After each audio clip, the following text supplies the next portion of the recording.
ஒன்று ஸ்ரீமா ஜெயந்தி கோவில், நார்டியாங். மேகாலயாவின் மேற்கு ஜெயந்தியா மலைப்பகுதியில் அமைந்துள்ள இந்த நார்டியாங் துர்கா கோவில் இந்தியாவின் 51 சக்தி பீடங்களில் ஒன்றாக கருதப்படுகிறது.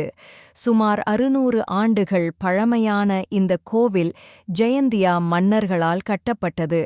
அன்னை சதியின் வலது தொடைப்பகுதி இங்கு விழுந்ததாக புராணங்கள் கூறுகின்றன. ஆரம்பத்தில் மனித பலி கொடுக்கப்பட்டதாகவும் பின்னர் அது நிறுத்தப்பட்டு ஆடுகள் பலியிடப்படுவதாகவும் வரலாறு கூறுகிறது.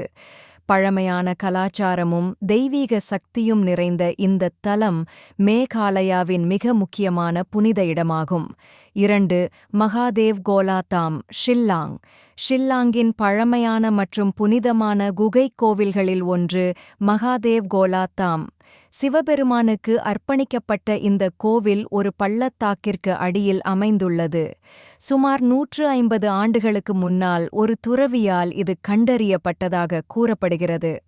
மகா சிவராத்திரியின் போது இங்கு ஆயிரக்கணக்கான பக்தர்கள் திரண்டு சிவபெருமானின் அருளை பெறுவார்கள்.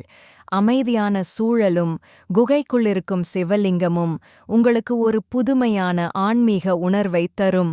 3 மாத்ரி மந்திர், ஷில்லாங்.